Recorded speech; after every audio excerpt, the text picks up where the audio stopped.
In a quiet corner of Buttercup Farm, nestled between golden fields and a brook that chuckled softly over smooth stones, stood an old wooden henhouse.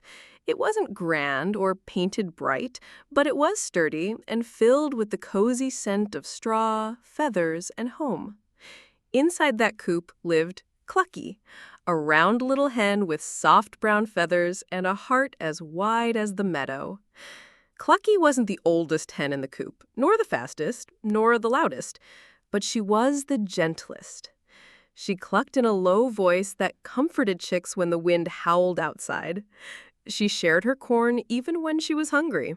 And every morning, she greeted the sun with a slow blink and a smile, as if whispering, "Welcome back." The other hens liked her, even if they didn't always understand her quiet ways. "She's a bit dreamy, that Clucky," chuckled Peppy the white hen, who loved to boss the chicks around and keep order in the line for breakfast. "Always looking at clouds and thinking about who knows what." "I like clouds," Clucky would say softly. "They float like thoughts that haven't landed yet." Her favorite spot was near the back of the coop, where a little window let in the first light of dawn. There, she'd sit on her hay, watch the sky change color, and hum a tune only she knew. The rooster, Old Copper, watched over the flock with his sharp eyes and loud voice. He crowed at exactly the same time each morning, fluffed his feathers with pride, and made sure every beak was clean, every egg counted. He respected Clucky, but didn't quite know what to make of her soft-spoken ways. "She's a steady one," he often said. "Doesn't stir trouble. That's more than I can say for some." Indeed, the henhouse was home to many personalities. Scritch, the restless black hen, was always scratching in the straw, digging for secrets. Pippa and Polly, the twin hens, spoke in unison and flapped their wings when excited. Downy, the youngest, looked up to everyone and followed Clucky most of all. Each day flowed like a slow-moving stream. The hens laid eggs, pecked grain, and told stories while the wind rustled the eaves of the coop. In the afternoons, they napped. And in the evenings, as the sky turned lavender and the barn cats yawned, they snuggled close for warmth and dreams. But one morning, as the sun was still yawning behind the hills, something strange happened.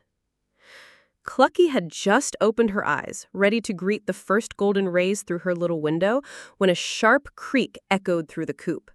It wasn't the usual creak of settling wood or the flap of wings.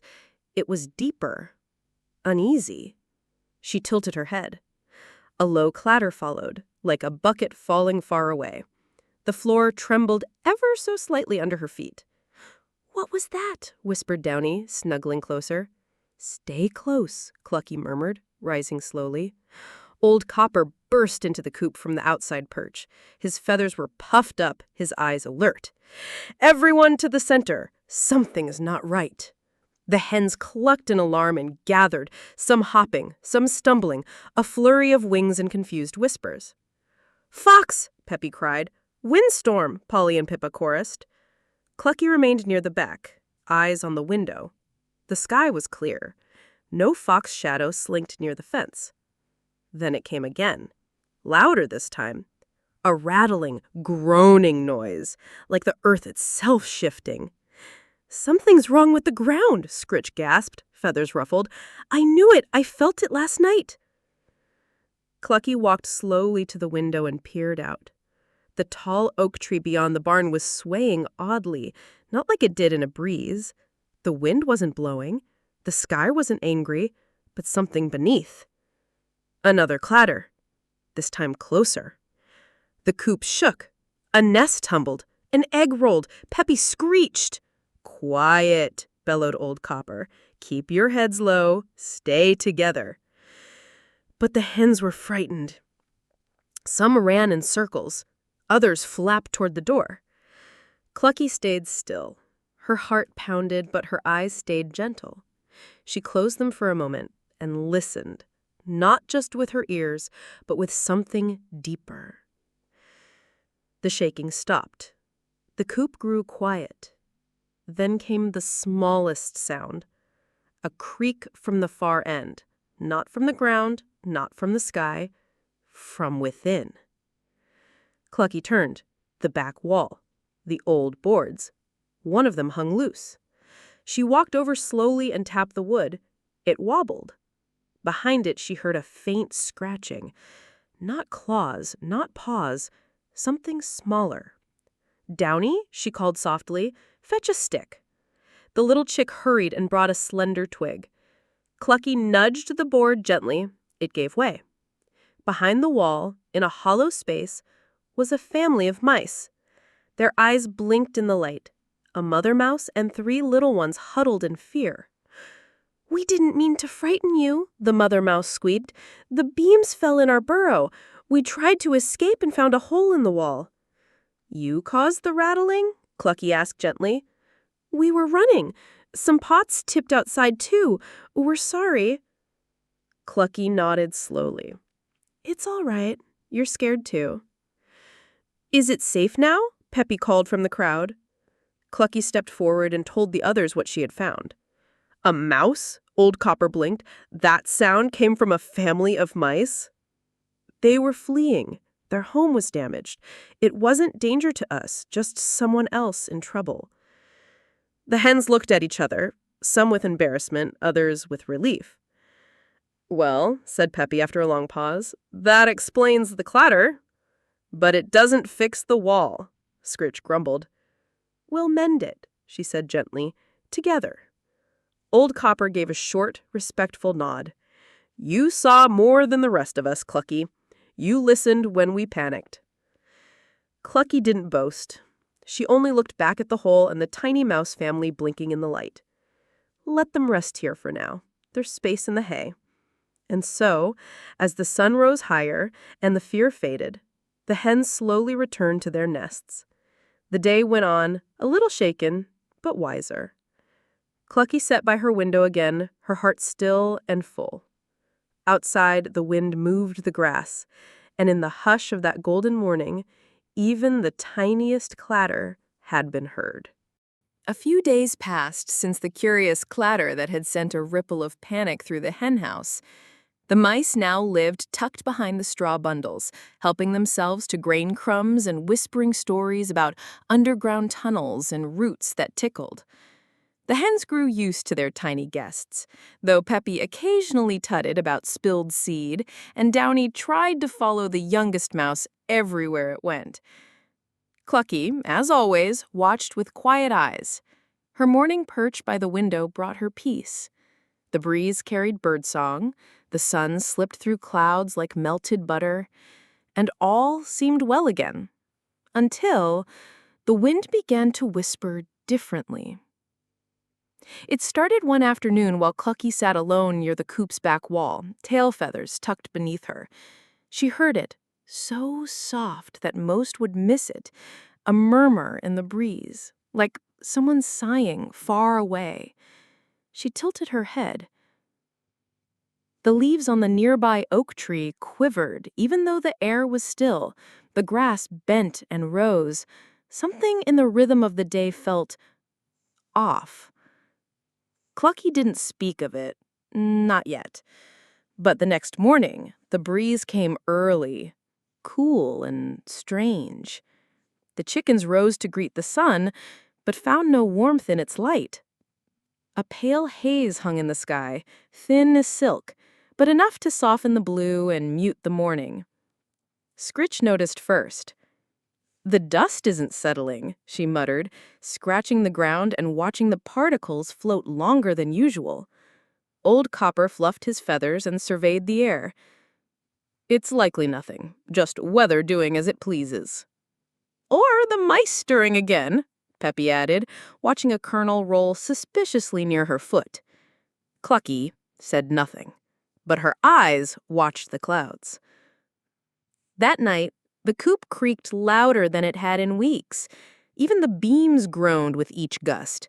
The hens nestled close, feathers fluffed, hearts thumping to the sound of the unseen wind outside. Then came a low thud. Not a clatter, not a fall, a thud. Downy squeaked. "What was that?" No one answered. Clucky slowly stepped down from her perch and pressed her beak to the wall. Another thud came, then silence. In the early morning light, Clucky stepped outside before the others woke. The grass glistened with dew, but across the field, something new stood. A crooked pole, leaning oddly near the fence. It hadn't been there before. She walked over slowly. Beneath the pole lay a piece of old wire tangled with torn cloth, bits of wood splintered at its base. It looked as if someone had tried to build something and stopped halfway. "What is this?" whispered Clucky. Behind her, the sky darkened slightly. Not with storm clouds, but with a kind of heavy hush, the kind that made birds pause in their song. That afternoon, the farmer came. He walked past the coop without his usual whistle. He paced along the edge of the fence, checking the beams, measuring something with his arms. He muttered to himself. The hens watched from inside. "Is he fixing the coop?" asked Polly. "Or building a new one?" said Pippa. "Or tearing this one down," Peppy added dramatically. Scritch growled. "He's up to something. He doesn't whistle when he's cheerful anymore." Old Copper tried to calm them, but uncertainty stirred like a windstorm. Only Clucky stayed still. Not from lack of worry, but because the whisper in the wind had deepened. Something was coming. Something that couldn't be solved with flapping or fretting. That evening, a hammer clanged outside. Boards were carried. The pole was moved. The hens huddled closer, murmuring. That night, Clucky couldn't sleep. The wind tugged at the eaves, the stars hid behind cloud-thin veils. She walked quietly to the back of the coop where the mice now slept and peeked through the little window. A wooden frame stood in the field now. Tall, new, the kind of frame that held walls. "They're building something," whispered Clucky. A soft voice answered. It was the mother mouse. "The farmer's making a new coop." Clucky turned to her. "You've seen this before?" "Yes," she said. "I lived near the pumpkin patch once. When a new coop rose, the old one..." Her whispers twitched. It went quiet. Clucky nodded slowly. "You think he'll move the flock?" The mouse said nothing. The next morning, it was clear to all. The hammering was louder. The farmer brought straw, paint, wire, new perches. A shiny latch gleamed on the door. "It's true!" Peppy cried. "He's replacing us!" "Or moving us," corrected Old Copper, though his voice was unsure. "But what if we don't all fit?" Polly murmured. "Or what if he leaves us behind?" Pippa whispered. "Or sells us," Scritch added darkly. The hens grew restless again. Panic stirred. They clucked in corners, fluttered without reason, muttered in circles. And Clucky, calm as she could be, walked to the front of the coop and looked out. The new coop did look bright, strong, better protection from the wind, but it had only one door, and no little window in the back for morning sun. That evening, the farmer carried Peppy outside and placed her in the new coop. She shrieked, flapped, and squawked, but after a few minutes she called back, "It's nice in here, warm straw, no leaks." Soon, Polly and Pippa were moved too. Then Scritch, then Downy. Clucky was the last to be carried. As the farmer reached for her, she looked once more at the old coop. The window, the straw sheet arranged just so, the tiny mice peeking out with wide eyes. She clucked gently to them. "It's all right. I'll come back soon." The new coop was bright and clean, but it smelled of fresh paint, not memories. The hens clucked nervously around her. "Do you think he'll take the old coop apart?" "He always does," Peppy said sadly. That night, Clucky couldn't sleep again. Not from fear, but from the silence. No wind at the window, no familiar creak of wood, no tiny mouse feet padding through straw. She missed the whispers, even the strange ones. At dawn, while the others were still dozing, Clucky slipped outside. The latch wasn't fastened yet.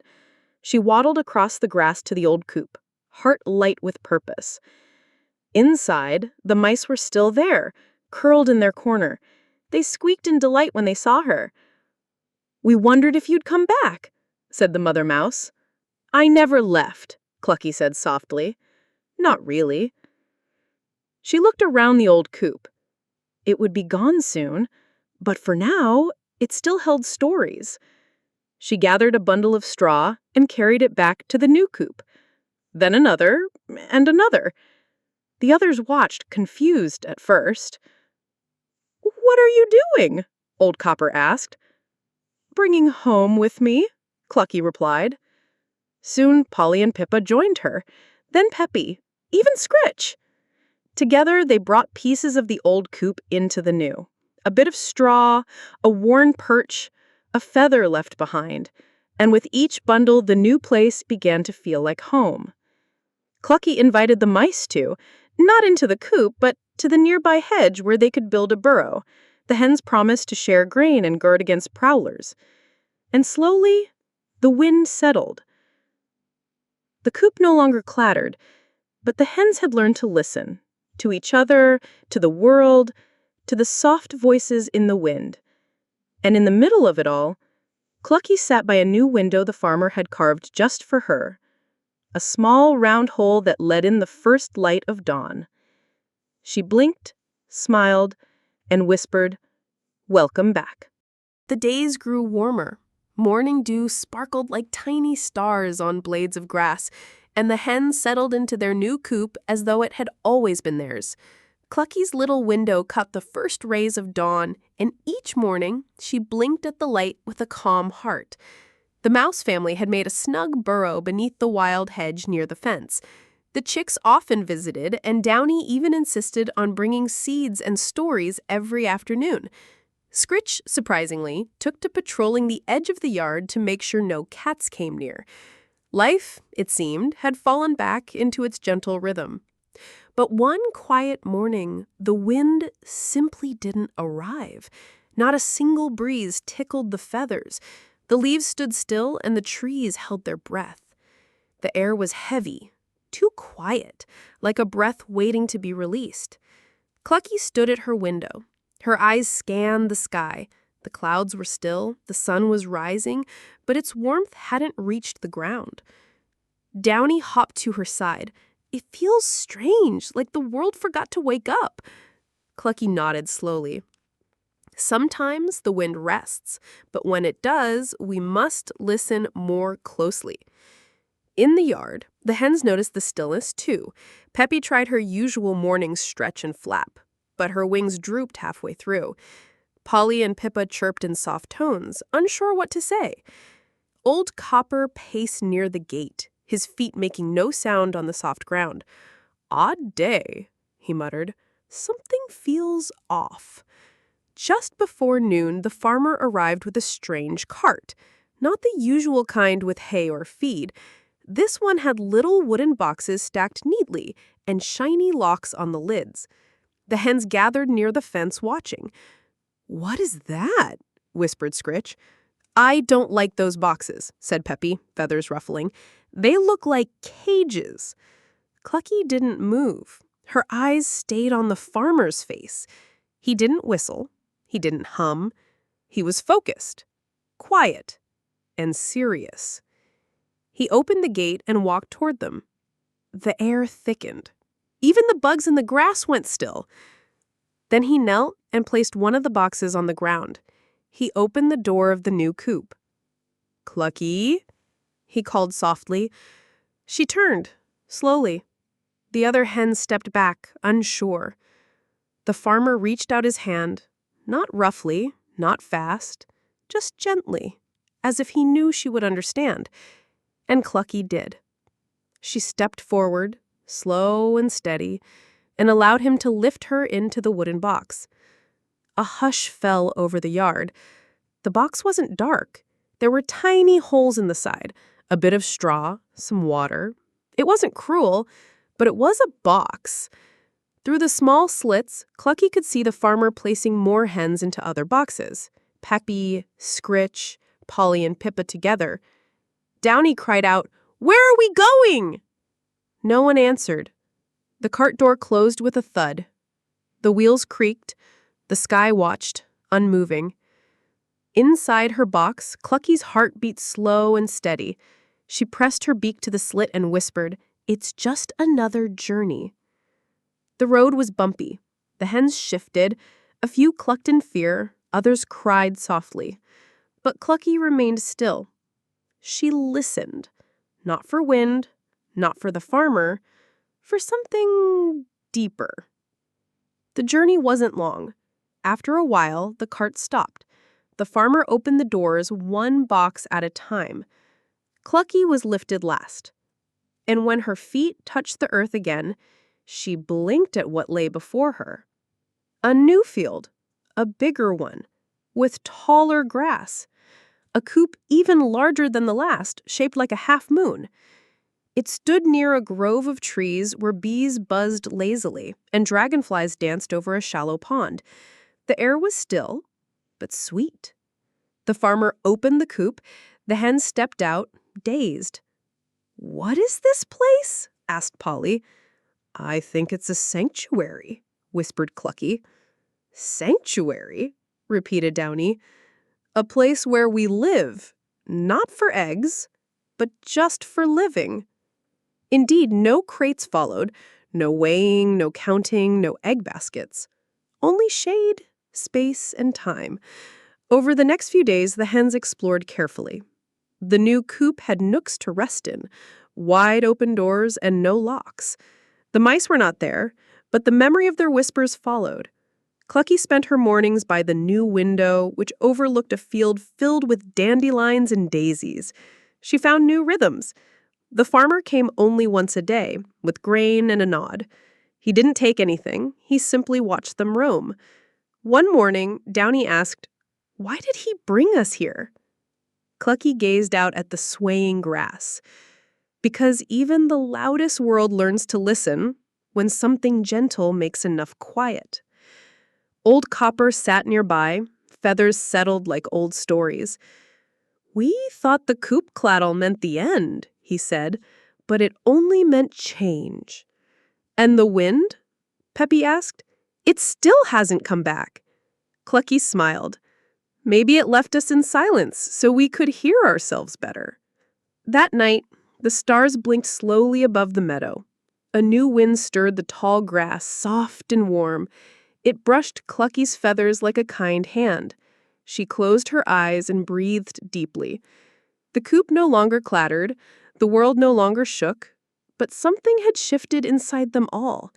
They had learned the strength of stillness, the kindness of listening, and the way even the smallest hen can steady a storm.